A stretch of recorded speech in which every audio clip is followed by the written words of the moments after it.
Muy buenas, ¿qué tal? ¿Cómo estáis todos y todas? Buenas tardes para aquellos que estáis conectados actualmente en España, pero bueno, como hay gente de todo el mundo, buenos días, buenas tardes, buenas noches, dependiendo de cómo se encuentre, o que si lo veáis luego posteriormente esta grabación. Y bueno, volvemos al cole también en el campus de FEDEMO con esta sesión tan interesante sobre plaquetopatías.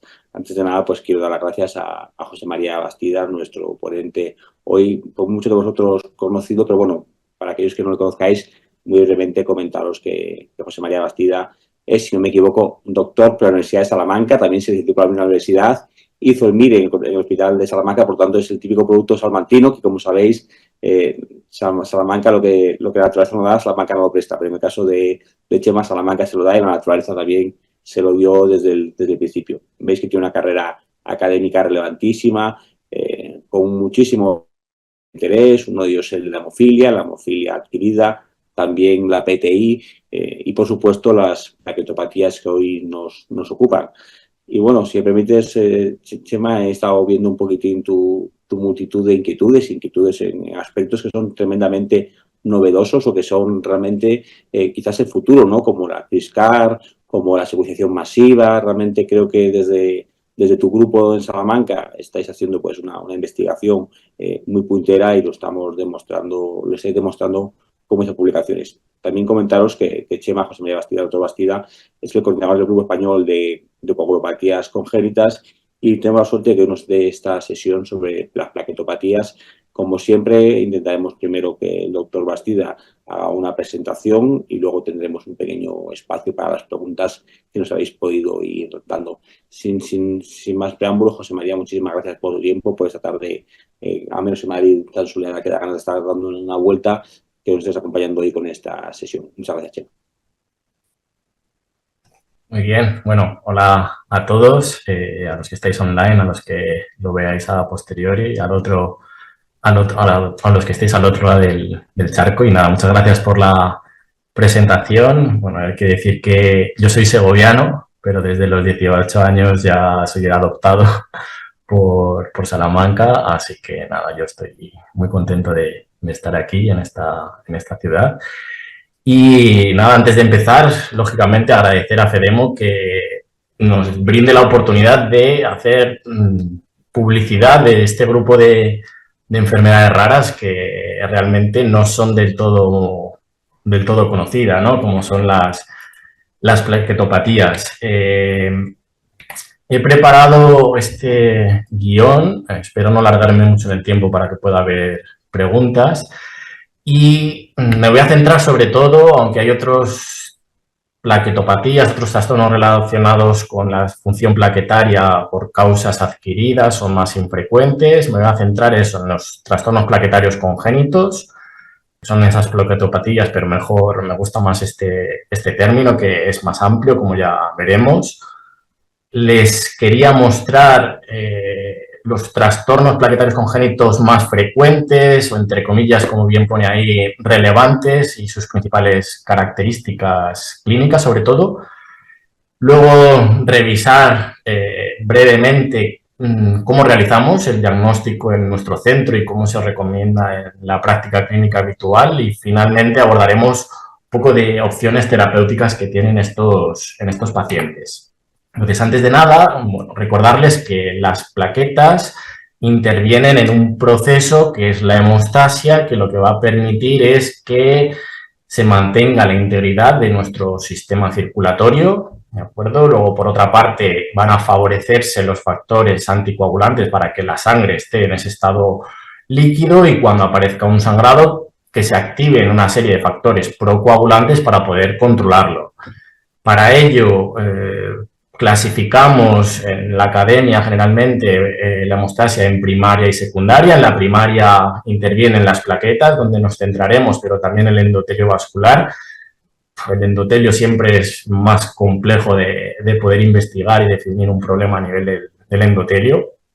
Ambos intervienen en la formación de ese tapón plaquetario, que posteriormente se tiene que convertir en coágulo más estable para controlar el sangrado, y para eso van a intervenir la coagulación con esos factores procoagulantes, y cuando se controle el sangrado y se repare ese sistema circulatorio, va a intervenir el sistema fibrinolítico para eliminar ese coágulo que se ha formado y que no aparezca todo lo contrario a la hemorragia, que es la trombosis, ¿de acuerdo? Y poder restaurar ese flujo sanguíneo. Bien, ¿qué son las plaquetas? Pues las plaquetas ni siquiera son una célula, son un fragmento de la célula precursora de la médula ósea, que es el megacariocito, y una vez que ya están en la sangre, pues van a ejercer su función. ¿Cuándo ejercen su función? Pues cuando hay ese daño en el endotelio para evitar ese sangrado que les decía, ¿no? Lo primero que va a ocurrir va a ser que las plaquetas reconocen el lugar de la lesión, ¿de acuerdo? Se van a adherir, sería una primera fase. Posteriormente, esas plaquetas se van a activar, van a sufrir una serie de cambios, como ven aquí, en la forma, pero también de señalización bioquímica. ¿Para qué? Para que luego se puedan agregar entre sí, que sería otra fase adicional de la función plaquetaria, la agregación.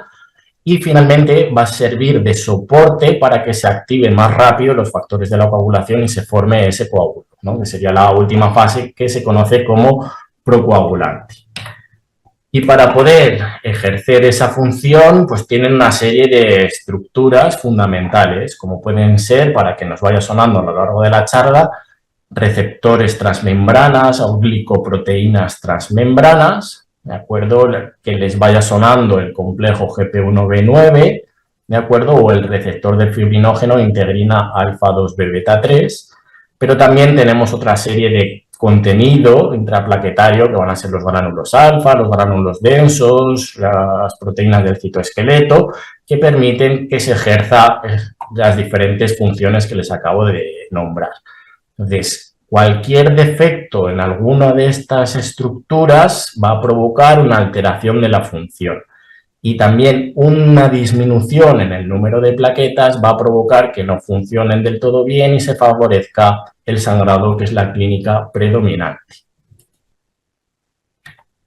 Bien, ¿qué les puedo comentar de los trastornos plaquetarios congénitos? Pues van a ser un grupo de enfermedades de origen congénito al nacimiento, bien que pueden ser heredados con diferentes patrones, y que son un grupo muy raro de enfermedades. Su prevalencia es desconocida, sin embargo, se estima que supone el 10% de los trastornos hemorrágicos que conocemos. Fíjense, el más frecuente que todos conocerán es la enfermedad de von Willebrand, hemofilia A, y estaría ahí en tercer lugar, en segundo o tercer lugar, de acuerdo en relación a la hemofilia B incluso.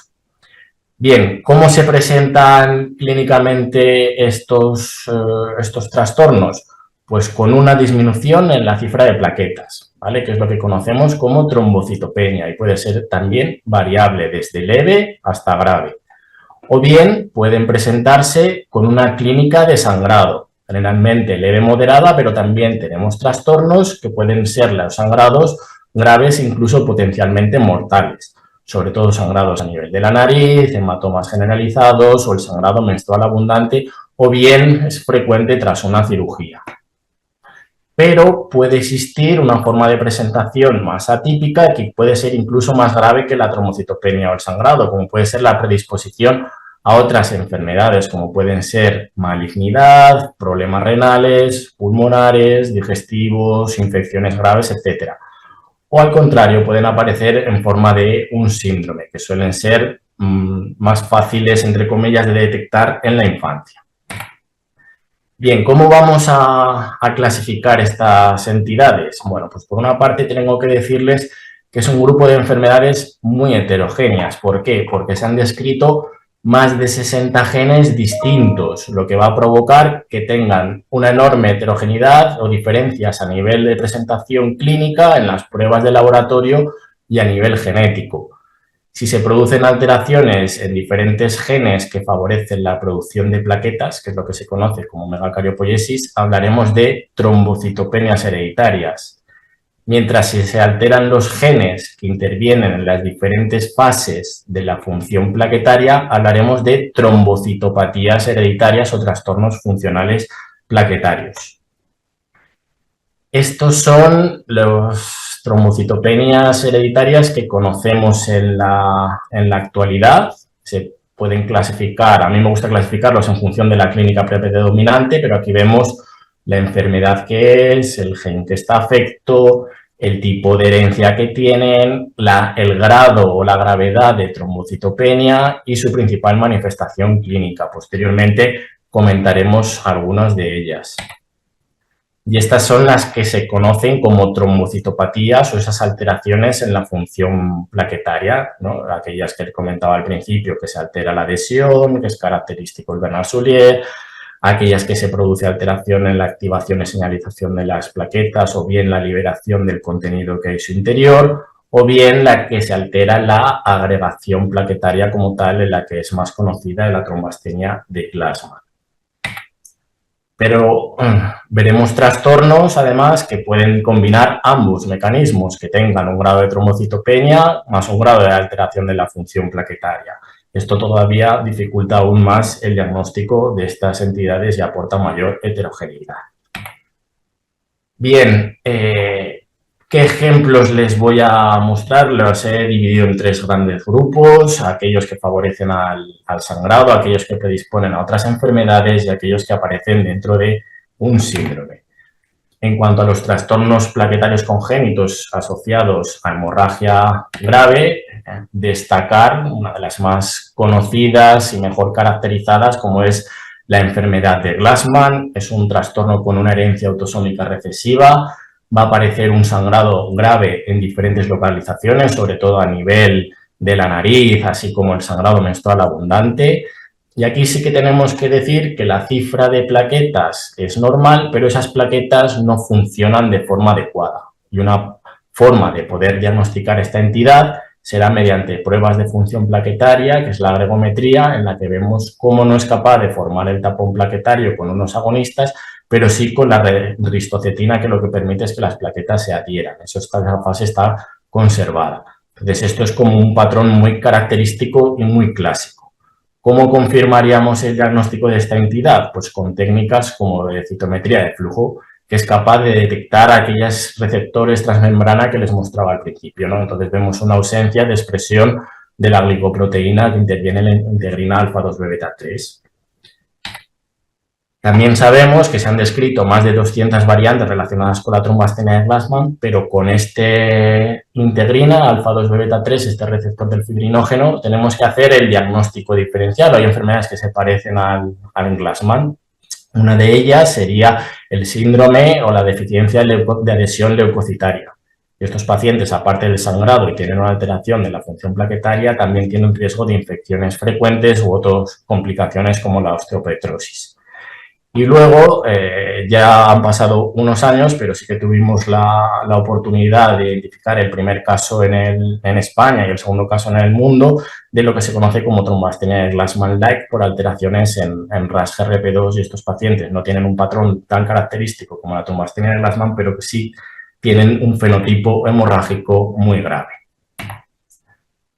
Los otros 2 trastornos más relevantes en relación con el sangrado, pues de nuevo el síndrome de Bernard-Soulier, otro clásico de los libros. Es un trastorno recesivo que se caracteriza por presentar una cifra muy baja de plaquetas, y esas plaquetas además son gigantes y tiene un patrón característico totalmente distinto a la trombastenia de Glassman. Se produce una alteración con la ristocetina, que es la que decíamos que interviene en la adhesión plaquetaria, y el resto de los agonistas es normal.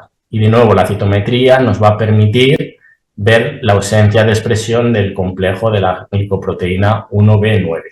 Hay 3 genes que intervienen, mutaciones en estos genes pueden provocar el síndrome de Bernard-Soulier, y hay que decir que algunos portadores heterocigotos de las mutaciones generalmente no tienen una clínica hemorrágica importante, pero pueden presentar con un grado de trombocitopenia leve moderada.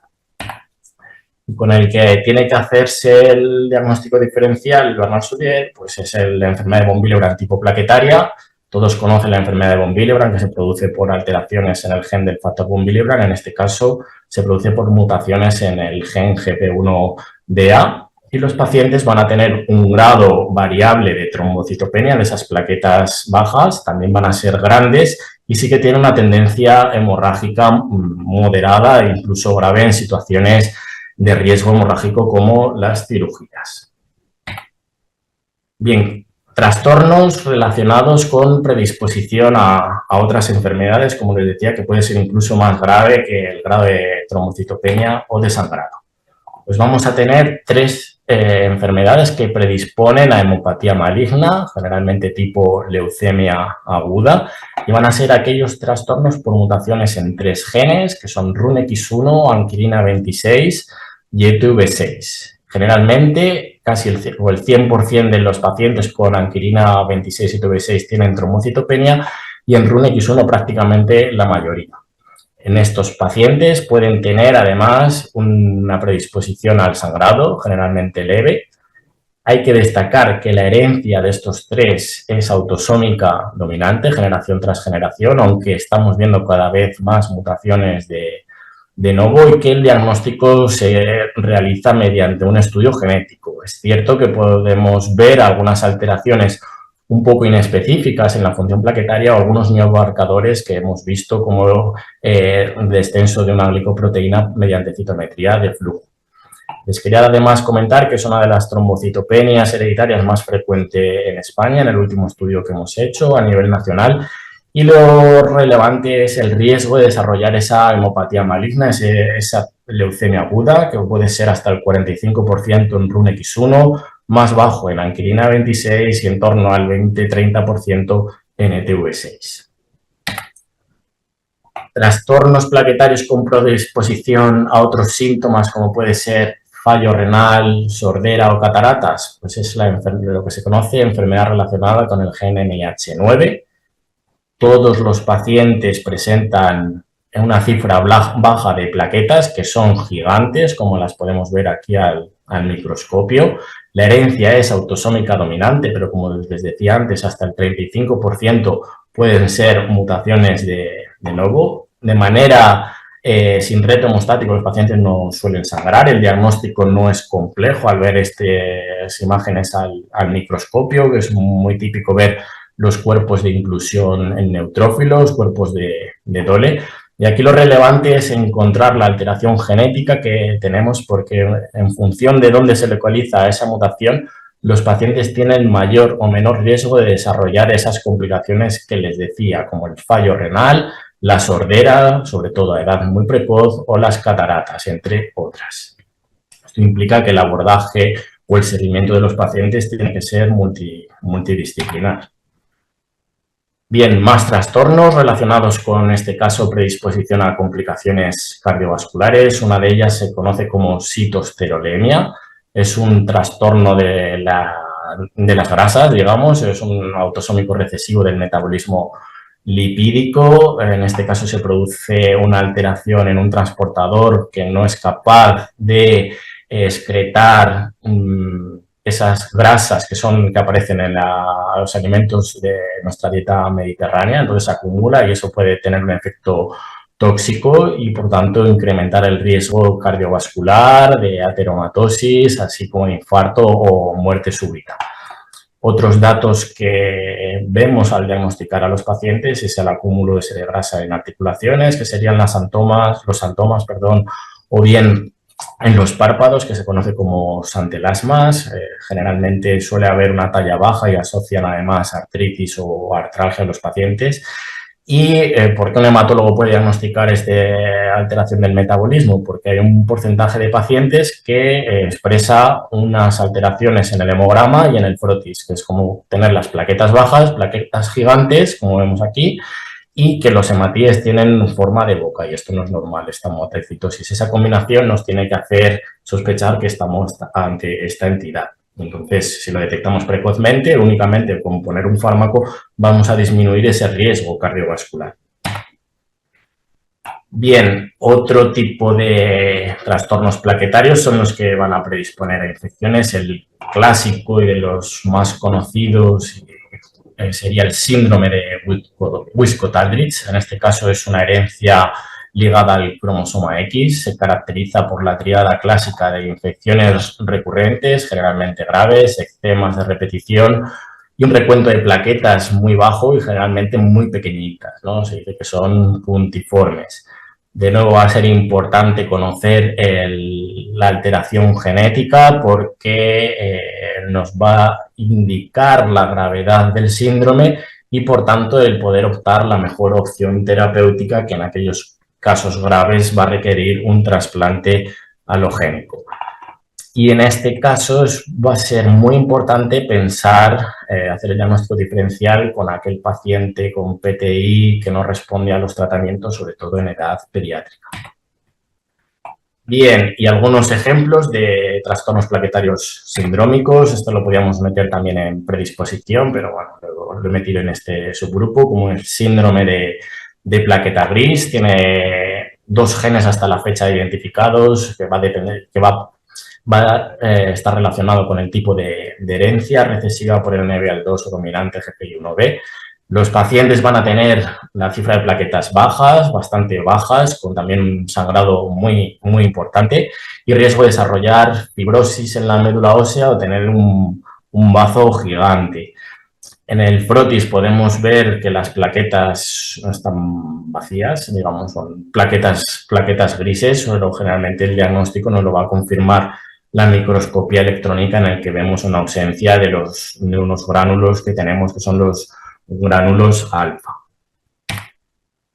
Bien, 3 trastornos relacionados con albinismo oculocutáneo, ese pelo plateado. Pues uno de los más conocidos también va a ser el síndrome Hermansky-Pulda, que hay 10 tipos en función del gen que está alterado. De nuevo, es una herencia recesiva. Los más graves van a ser HPS1 y HPS4. El diagnóstico nos lo va a confirmar, aparte del diagnóstico genético, la ausencia, en este caso, de gránulos densos. Y los pacientes tienen riesgo de sangrado, tienen riesgo de infecciones, tienen riesgo de fibrosis en el pulmón, de colitis granulomatosa, etc. Otros 2 síndromes, el Chediak-Higashi, que aparecen, en este caso también las plaquetas son normales, no funcionan del todo bien. En el frotis vemos cuerpos en los neutrófilos de inclusión y riesgo de desarrollar un problema medular que puede requerir un trasplante también de progenitores hematopoyéticos. Y ya para acabar, 2 síndromes o otros trastornos sindrómicos, como puede ser el síndrome de Scott o el síndrome de Stolmorken, suelen asociar en este caso a problemas a nivel muscular, entre otros. Pueden tener trombocitopenia, riesgo hemorrágico o el síndrome de Scott, lo que les decía, una alteración en esa fase procoagulante. Y ya está más de moda los trastornos de la glicosilación por diferentes genes, que ya vemos que pueden provocar que la cifra de plaquetas esté baja y también tener malformaciones cardíacas, neurológicas, hepáticas, entre otras. Como ven, una gran heterogeneidad de las manifestaciones clínicas. Bien, ¿cómo realizamos el diagnóstico en nuestra práctica clínica habitual? Pues consiste en conocer el fenotipo de nuestro paciente. Eso quiere decir conocer sus manifestaciones clínicas y conocer las pruebas de laboratorio que están alteradas, y como son enfermedades genéticas, debemos conocer la alteración que provoca ese fenotipo, ¿vale? O sea, tenemos que lograr un fenotipo y un genotipo. Y aquí va a haber pruebas que se pueden realizar en múltiples centros y otras que iremos viendo que solo en determinados centros, y se va ampliando de menor a mayor complejidad. Bien, ¿y qué problemas nos enfrentamos en la práctica clínica habitual con estos pacientes? Pues que el diagnóstico va a ser un reto. ¿Y por qué es un reto? ¿Por qué es tan difícil de diagnosticar? Pues lo acabamos de ver. Existe una gran diferencias en el fenotipo y el genotipo de estas entidades. Hay algunos trastornos que se parecen entre sí y es difícil llegar a definir con precisión cuál es el diagnóstico. Veremos que las pruebas de laboratorio son complejas y no se realizan en todos los centros.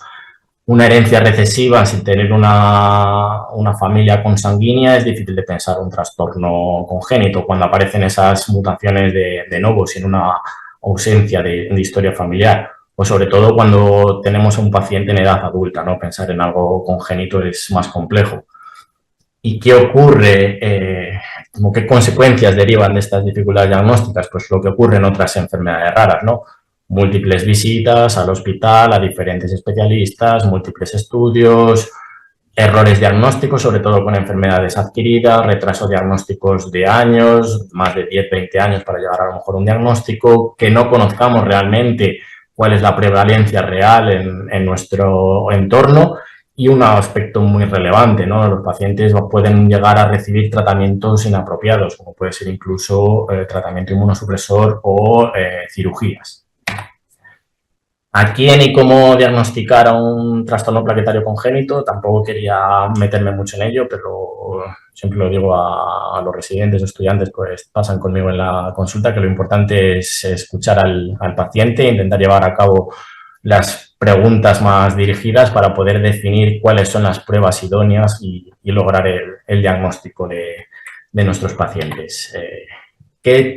Por lo menos, ¿qué debemos tener en cuenta? Los principales síntomas guías, ya les dije que va a ser la cifra baja de plaquetas, pero sobre todo el sangrado, ¿no? Entonces, ante un sangrado desproporcionado, ante una intervención quirúrgica que dice el cirujano con gran experiencia que nunca había visto sangrar tanto a un paciente en una intervención, eso lo tenemos que tener en cuenta. Más fácil es el sangrado tras la caída del cordón umbilical o en la edad de infancia para pensar en un trastorno de la hemostasia. Un sangrado por la nariz muy prolongado, más de 30 minutos, que necesita ir al hospital para un taponamiento, y esto más si se repite en diferentes fosas, no siempre por la misma. Muy importante, y esto siempre hay que hacer ya concienciación, es el sangrado menstrual abundante, sobre todo desde la menarquia. Estas pacientes necesitan ser evaluadas por un especialista en trastornos de la hemostasia para descartar que pueda haber un trastorno de la hemostasia subyacente. Muy característico es el sangrado tras una extracción dental, el poder pensar un trastorno de la hemostasia primaria, más aún si va a necesitar la transfusión de componentes sanguíneos o una cirugía para hacer hemostasia local. Lo que les decía, sobre todo en población pediátrica, que se sospecha que tengan una trombocitopenia inmune y que no respondan al tratamiento, ya pensar, conocer estos síndromes que les acabo de explicar para poder pensar en ellos y fármacos que puedan interferir, ¿no? Estas cosas por lo menos sí que las tenemos que tener muy en cuenta. ¿Qué pruebas se realizan? Pues se va a ver el hemograma, que permite ver las diferentes células que tenemos en la sangre. El verlo al microscopio puede ser de gran interés a la hora de sospechar algunos trastornos que tienen características específicas en estos frotis. Lógicamente, un estudio de coagulación. Vamos a tener que descartar lo más frecuente, primeramente, como puede ser la enfermedad de von Willebrand, otros déficits de los factores de la coagulación, así como problemas a nivel renal, que son a causa de trombocitopatía, o a nivel hepático, por ejemplo, problemas autoinmunes. El grupo sanguíneo, se ha visto que los pacientes con grupo 0 tienen una tendencia mayor al sangrado, y todas estas pruebas sí que se pueden realizar en cualquier centro, ¿no? Entonces, esto es fundamental ante un paciente que sangra, realizar todo esto. A continuación, si no hemos encontrado una causa y tenemos una clínica hemorrágica relevante, pues tenemos que ver cómo funcionan nuestras plaquetas, ¿no? Lo recomendado pues va a ser pruebas de función plaquetaria, como va a ser la gregometría, la citometría de flujo o la microscopía electrónica. Estos solo se realizan en determinados centros. A modo de ejemplo, lo que les comentaba antes, la gregometría por transmisión de luz, que veíamos en la imagen de la trombastenia de Glassman, la citometría de flujo, esto es de gran interés para ver la expresión de los diferentes receptores que hay en las plaquetas, pero también ayuda a ver la función plaquetaria con unos agonistas específicos, o la microscopía electrónica para evaluar el contenido que hay dentro de las plaquetas. Bien, y finalmente, como les decía, pues vamos a necesitar hacer un diagnóstico genético, ¿no? Un diagnóstico más preciso, un diagnóstico confirmatorio. Tradicionalmente se hacía por una tecnología que ha permitido secuenciar el genoma completo, como es el método de Sanger, pero actualmente lo recomendado hacer son estudios de secuenciación masiva, principalmente paneles de genes o incluso lo que se conoce como el exoma completo. Bien, ¿cómo hemos cambiado el diagnóstico de estas entidades en España? Bueno, brevemente decirles que hasta el año 2014 se realizaba el estudio molecular mediante métodos clásicos y de 70 pacientes se lograba el diagnóstico molecular en 38% de los casos y solo se habían identificado 7 trastornos plaquetarios diferentes. Desde la aparición de la secuenciación masiva y la introducción en nuestra práctica clínica habitual, pues ese rendimiento diagnóstico ha subido hasta casi el 70%, identificando nada menos que 43 trastornos plaquetarios congénitos distintos, ¿no? Hay un enorme cambio en el paradigma del diagnóstico de estas entidades. ¿Y por qué necesito hacer todas estas pruebas? El diagnóstico integral, diagnóstico centrado en el paciente, pues para tomar decisiones clínicas adecuadas, es decir, voy a poder lograr un diagnóstico más preciso, voy a poder evitar terapias inapropiadas, en algunos pacientes voy a poder ofrecer algún tratamiento específico, esto hay que decirlo, que en el menor porcentaje, lamentablemente, de los pacientes se puede ofrecer un tratamiento específico. En algunas enfermedades se puede establecer un pronóstico y todo ello puede afectar a la calidad de vida de nuestros pacientes. Va a ser fundamental luego un consejo genético para llevar a cabo una planificación familiar y poder llevar a cabo estudios de investigación e intentar reducir el consumo o optimizar el consumo de recursos y lograr una medicina de precisión. Un ejemplo de diagnóstico integral e investigación que hemos realizado recientemente, bueno, pues en 2 pacientes, fíjense ya la edad, de más de 40 años, que presentaban una cifra de plaquetas muy baja, sangrados relevantes, uno de ellos había sido además esplenectomía, le habían quitado el bazo, pero llamaba la atención, porque sospechaban una PTI, llamaba la atención que tenía otra serie de síntomas como problemas neurológicos, problemas cardíacos, problemas hepáticos.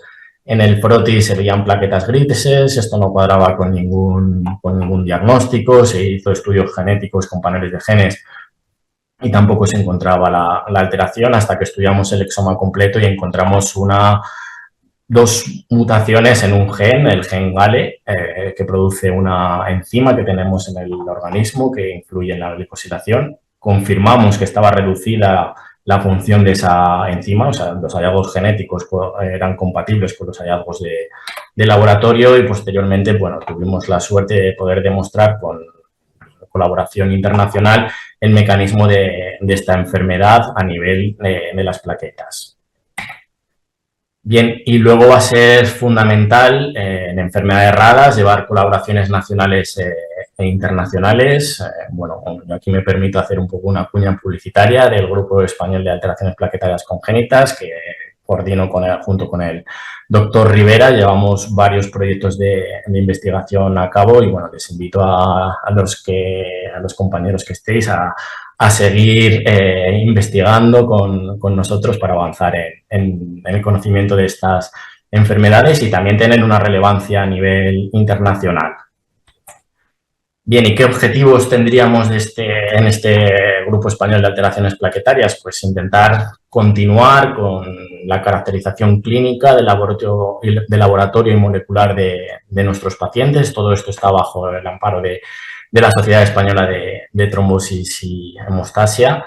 Además, vamos a poder hacer o estamos realizando estudios de investigación tanto a nivel clínico como translacional, que considero que es fundamental. También, junto a otros compañeros, estamos elaborando por fin una guía de diagnóstico y manejo de estas entidades.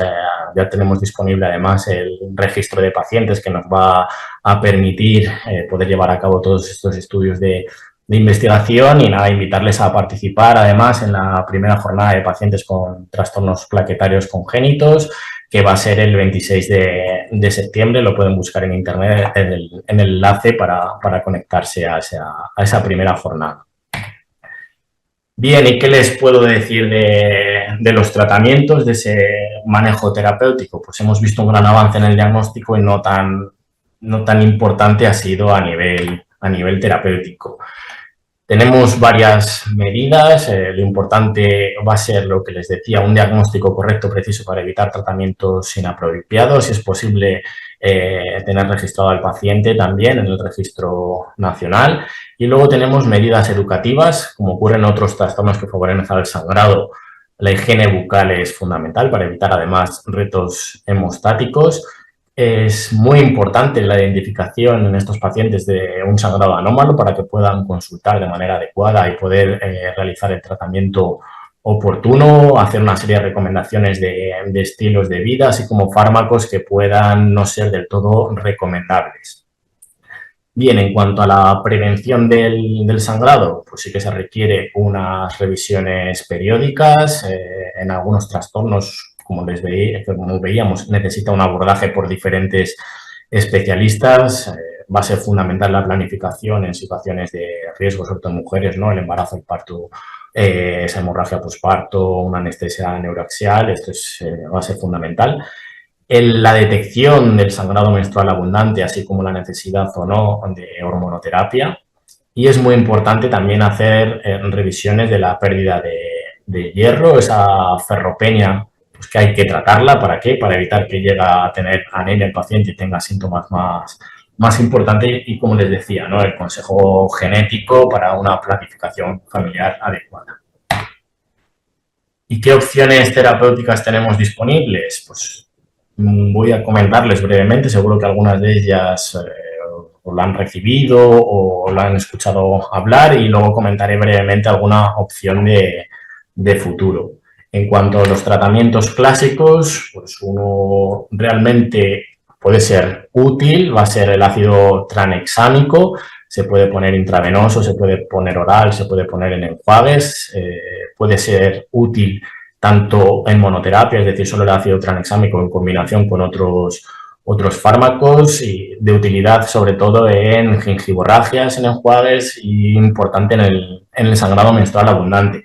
Hay que tener en cuenta que en pacientes que tienen sangrado a nivel urogenital, pues que está contraindicado. Fármacos, la desmopresina, permite la producción de superplaquetas, digamos que plaquetas más procoagulantes. Sabemos que es útil en la hemofilia A leve, de acuerdo, en la enfermedad de von Willebrand tipo 1, y hay escasos datos en las trombocitopatías, pero sí que en la práctica clínica hemos visto que es de utilidad en aquellas trombocitopatías leves por alteraciones en la señalización. El problema actualmente es que solo se administra de forma intravenosa, y la repetición del tratamiento puede provocar una pérdida de eficacia de dicho fármaco, y está contraindicado sobre todo en pacientes con enfermedad cardiovascular porque provoca retención de líquidos. El tratamiento habitual en los pacientes con problemas de plaquetas pues va a ser el de administrar plaquetas, ¿vale? Sobre todo en situaciones de sangrado grave o en aquellas cirugías que se consideran de alto riesgo hemorrágico, cirugías mayores. Útil cuando tengo una cifra de plaquetas bajas, por debajo de 50.000, o hay un trastorno de la función plaquetaria que veíamos antes. Problemas de las plaquetas, que a veces se pierde la respuesta, puede haber reacciones de la infusión o que se generan anticuerpos frente a las plaquetas. Esto puede llegar a ocurrir hasta en el 50% de los casos. ¿Qué es lo idóneo? Pues conocer las plaquetas perfectas para mi paciente, es decir, que sean HLA idénticas o lo que se conoce como aféresis de plaquetas más dirigidas. En situaciones de cirugía programada esto se puede llevar a cabo, pero ante una cirugía urgente no tenemos siempre plaquetas para determinados pacientes específicas. Fármacos que se pueden utilizar, pues va a ser el factor 7 recombinante activado, que como bien saben está aprobado en la enfermedad de Glassman, refractario al inmune, o cuando las plaquetas no están disponibles. Es un tratamiento intravenoso que tiene una escasa vida media, por lo que se tiene que utilizar cada 3-4 horas cuando aparece el sangrado. Y aunque no está aprobado para otras trombocitopatías graves, se está empleando y ya recomendando, por ejemplo, en el síndrome de Bernard-Soulier y otros trastornos Glassman-like como contaba anteriormente. Bien, y estos son fármacos que permiten controlar la hemostasia. Pues tenemos fármacos que permiten aumentar la cifra de plaquetas, que son los análogos del receptor de la trombopoyetina. En España tenemos 3, el Trombopag, Romiplastin y Avatrombopag. No está aprobado para las trombocitopenias hereditarias, pero descritos en la literatura son casi ya más de 150 pacientes con trombopenias hereditarias que se ha utilizado estos fármacos estimulantes de la producción plaquetaria con una eficacia bastante importante, hasta el 90% incrementan las cifras de plaquetas en determinadas enfermedades sin efectos adversos relevantes.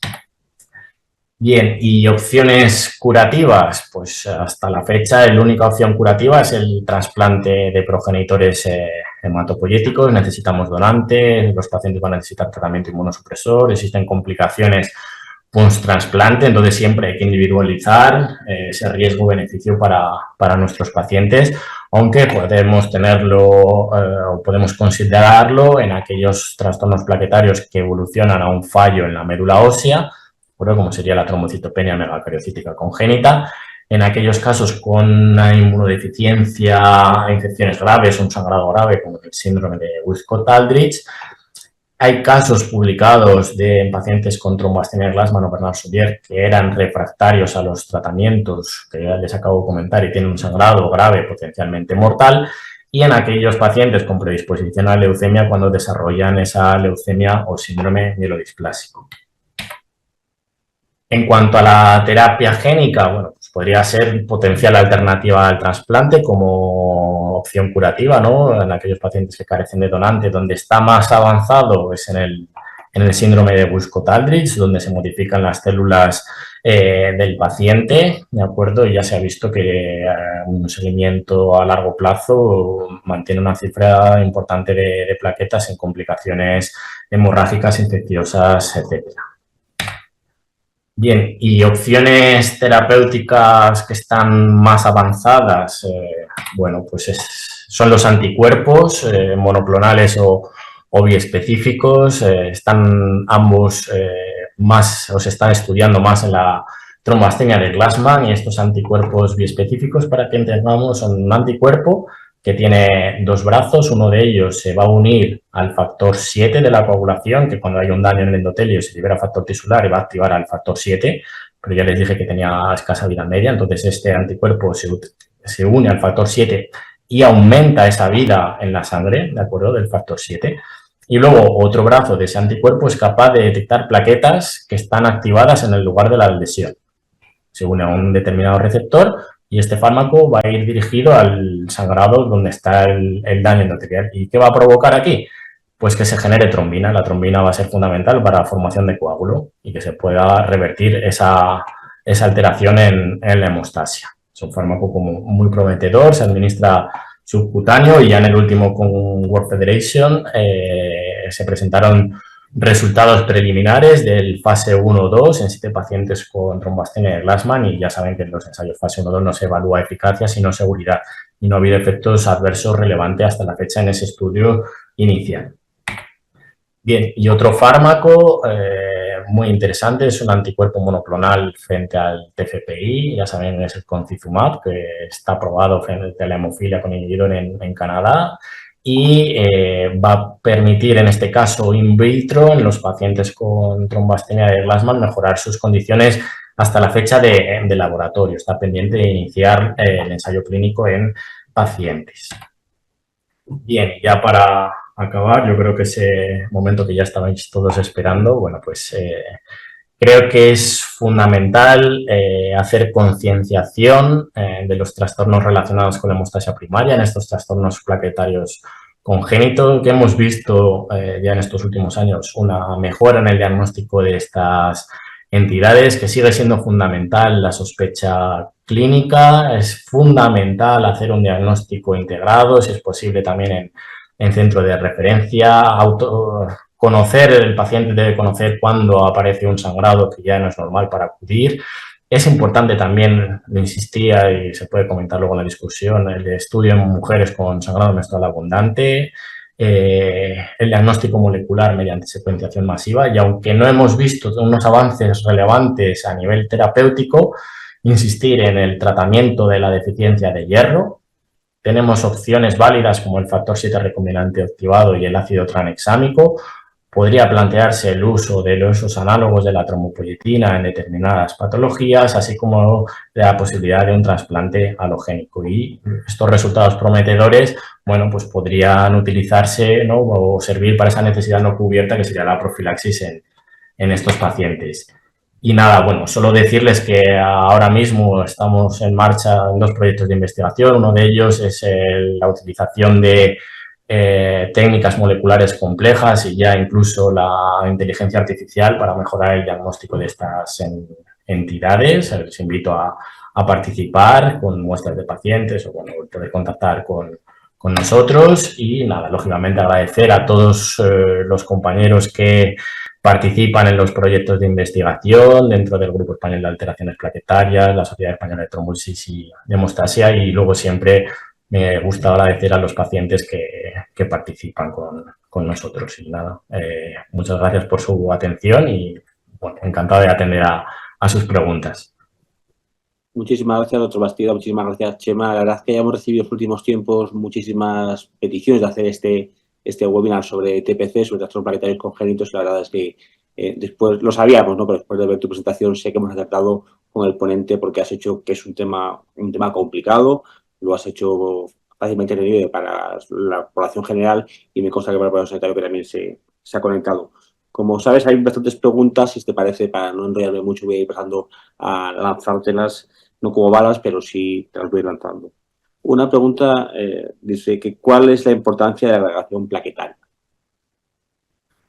Bien, bueno, la agregación plaquetaria es una técnica de 1962 basada en la transmisión de luz. Hay guías de estandarización, pero existe una gran variabilidad entre los laboratorios. Es importante procesar de manera adecuada la muestra, conocer los rangos de la normalidad propios también del laboratorio, hacer estudio en paralelo con controles sanos y puede ser de utilidad en algunos trastornos. Yo lo pongo ahí como un método de screening cuando ya he descartado otra patología como el Willebrand o sospecho un trastorno de hemostasia primaria, pues sí que hacemos un estudio inicial de agregometría para ver si puede estar alterado alguno de los agonistas plaquetarios que empleamos. El problema es que incluso en algunos trastornos moderados graves no es capaz de ver alteraciones en la agregación, sobre todo cuando hay una alteración en los gránulos, o sea que no te descarta del todo que tengas una trombocitopatía o no.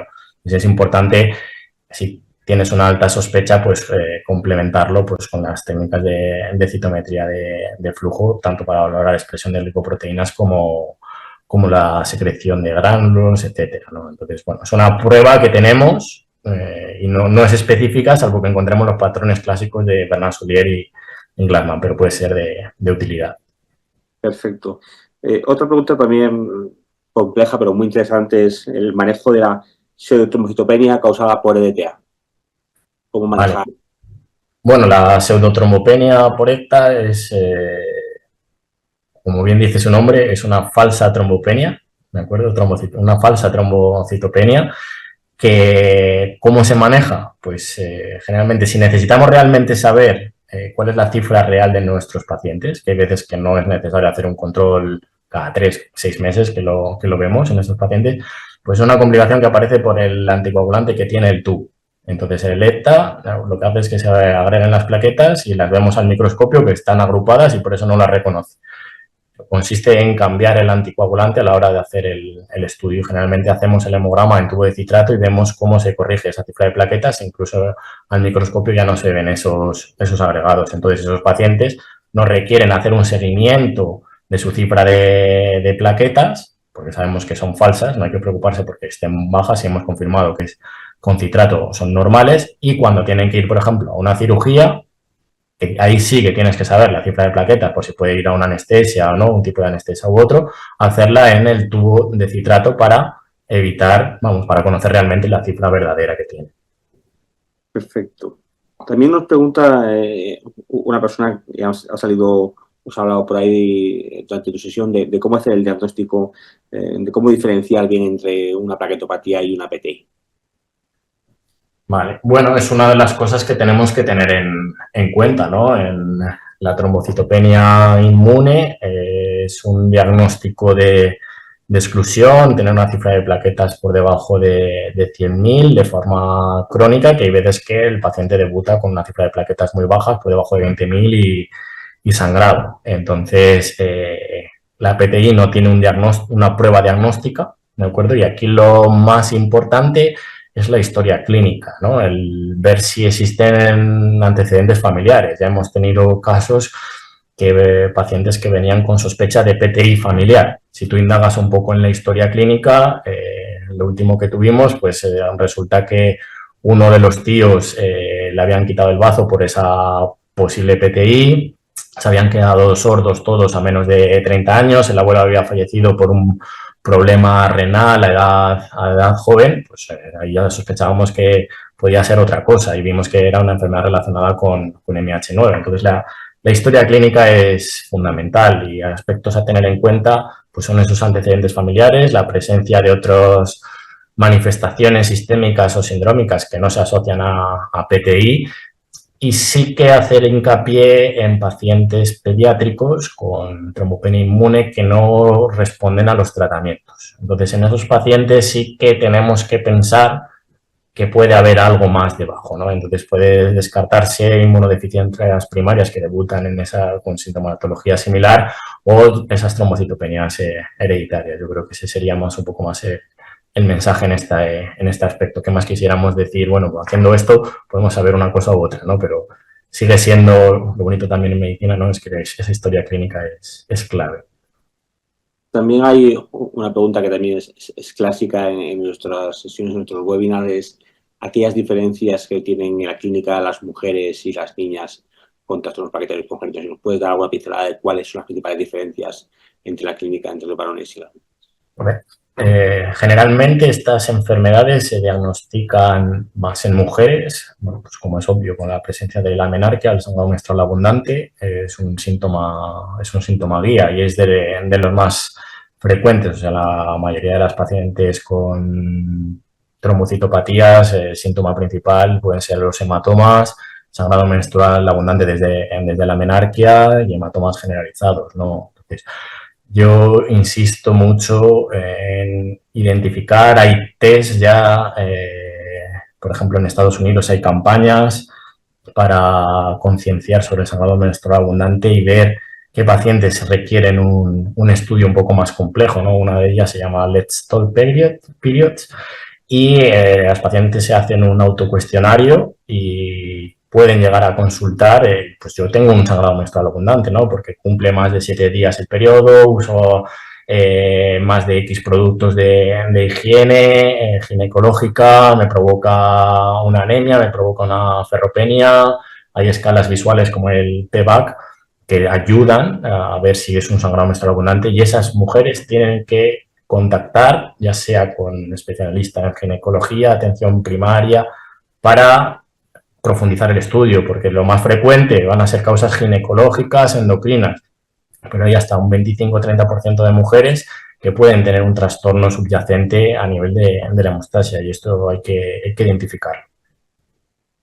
También nos llega una pregunta que es casi más un comentario que le comparto, Chema. Dice una persona que, pero ¿cómo llega esta información de esas patologías, su abordaje a los médicos en general? Porque existe mucho desconocimiento.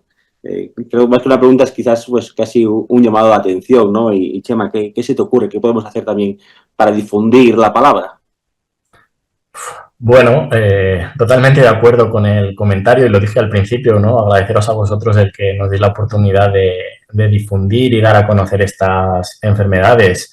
A ver, yo creo que en los últimos años y gracias a la mejora diagnóstica por todas las pruebas que he comentado, sí que veo cada vez más concienciación de otros compañeros, hematólogos sobre todo, estamos intentando llevar campañas, por lo que os decía, con ginecólogos, con atención primaria, a nivel local, pero yo creo que cada uno de nuestros centros sí que tiene que intentar hacerlo, ¿no? Con otros compañeros, porque detectar pacientes con sangrado, saber que existen estas enfermedades, un trastorno de la hemostasia primaria, permite, ¿no? El evitar complicaciones a lo mejor en una cirugía, en un parto, etcétera. Entonces, yo creo que también dentro de la Sociedad Española de Trombosis y Hemostasia se está haciendo más hincapié y lógicamente agradeciéndoselo a ellos y lógicamente también al doctor Rivera que, bueno, en su afán de aumentar y el conocimiento de estas enfermedades, pues ya tenemos la primera jornada de pacientes con trastornos plaquetarios congénitos. Entonces, yo creo que cada vez más, poquito a poco, vamos intentando que se conozcan, ¿no? Y bueno, como tenemos, te parece, un minutillo más y tenemos un par de preguntas que no están fuera del foco de toda la sesión, pero si te parece podemos compartirlas. Una pregunta sobre la PTT congénita. Como sabes que dentro del mundo del enfermo también tenemos personas con PTT congénita. No sé si nos pudieses comentar alguna cosilla sobre la PTT congénita. Bueno, como tal, la PTT congénita no estaría englobado en la clasificación de estos trastornos plaquetarios congénitos porque la manifestación clínica principal no es el sangrado. Sí que es cierto, el debut de tener las plaquetas bajas, pero las principales complicaciones, bueno, ya sabéis que puede ser fallo renal, fallo neurológico, etcétera. Entonces, y, pues debido a deficiencia de ADAMS13, por mutaciones en el gen que codifica al ADAMS13, y sí que está habiendo, y que, bueno, que favorece los microtrombosis, y sí que hay cada vez más, ¿no?, fármacos como el caplacizumab, aparte de los recambios plasmáticos que están en desarrollo, bueno, en desarrollo, están aprobados y que con gran eficacia. Y bueno, ¿no?, esto sirve un poco para publicidad para el webinar que tenéis de PTT en un par de semanas, ¿no? Y tenemos una sesión... Una sesión específica ahí que seguramente yo creo que es la doctora Cristina Pascual, seguro que va a poder comentarlo muchísimo mejor que yo. En la sesión haciendo la publicidad no recuerdo el día, hablaremos un poquitín más de la adquirida, pero por supuesto también hablaremos de la congénita, sobre todo por la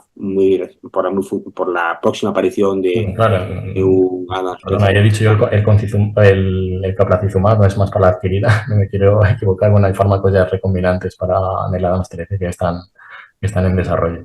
Y hay una pregunta, doctor Bastida, que me parece curiosa, la hace una persona de México, pero que ya tiene importancia en España, porque ya tenemos los primeros casos de dengue autóctono, si no me equivoco, en la provincia de Tarragona. ¿Qué podemos decir de la plaqueta y el dengue? Bueno, la verdad es que poca experiencia, ¿de acuerdo? En enfermedades infecciosas hemorrágicas es una de ellas, y que, como bien dices, ya creo que vamos a tener que actualizarnos, ponerlos al día para poder, vamos, ¿no?, poder tratar a estos pacientes, porque es una de las complicaciones realmente relevantes de esta entidad. Generalmente es más por un exceso posiblemente de fibrinolisis, coagulación intravascular diseminada, pero yo creo que es un aspecto ya a tener en cuenta en nuestro ámbito. Sí, es curioso lo que decíamos, que eso parecía algo muy lejano, la verdad, pero ya está aquí. O sea, que creo que eso también es un llamado de atención de este mundo en el que las fronteras solo están en el papel, pero no están en la realidad. Y ya para acabar, esto es una pregunta de cosecha propia, porque has hablado de la prevalencia de los TPCs más frecuentes en España. ¿Hay algunas áreas geográficas no necesariamente prevalente? ¿Hay algún clúster veamos, por ejemplo, en tal área vemos mucho de esto, en tal provincia, en tal isla, o realmente no lo tenemos tan marcado como por un mundo, por ejemplo, de algunas coagulopatías congénitas en las que sí se ve algún déficit de coagulación que está en una isla? ¿Podemos decir en tal sitio quizás hay especial prevalencia de esto? Pues, efectivamente no lo tenemos, pero yo creo que va a ser una pregunta que podamos contestar gracias al registro español de trastornos plaquetarios congénitos. Y sí que es cierto que no puedo darte datos como tal, pero hay algunas mutaciones que sí que se ven de forma más recurrente en algunas provincias, pero particularmente decirte esta enfermedad, no, pero pues, porque ya lo digo, muy heterogéneo, más de 60 trastornos distintos, pues eso hace más difícil, ¿no?, el poder llegar a esa conclusión, pero posiblemente con el registro podamos ver algún dato en esta relacionado. Pues nada, muchísimas gracias, Chema. Como siempre, damos ser puntuales, son las 7 en punto. Y ya simplemente pues agradecerte mucho tu colaboración. Como te digo, había una demanda muy importante. Muchas personas nos han escrito, nos han mandado mails donde hay que hacer una sesión de trastornos plaquetarios congénitos y aquí está. Y bueno, a las casi 100 personas que se han inscrito finalmente, muchísimas gracias por conectaros. Aquellos que lo veáis a posteriori, pues también, por supuesto, agradecer a los patrocinadores. Ahí los veo: Bimarín, CSL, Pfizer, Roche, Sanofi, Bayer, Sobi, Novo Nordisk, Takeda y Octafarma, porque sin su colaboración no sería imposible el desarrollo de la actividad de FEDEMO. Y comentaros que tenemos durante este cuatrimestre la reunión de mujeres con coagulopatías. Tenemos otro webinar de Campus FEDEMO, ya no está cerrado el tema, pero lo comentaremos, además de, como bien sabéis y lo ha comentado el doctor Bastida, pues también una sesión sobre PTTA. Lo mejor que podéis hacer es conectaros a nuestra página web, a nuestro Twitter, y ahí veréis en tiempo real prácticamente todo lo que vamos a hacer. muchísimas gracias por vuestra colaboración y sobre todo a ti, Chema, muchísimas gracias por este tiempo que nos has dedicado a las personas con trastornos paritarios congénitos. Nada, muchas gracias a vosotros.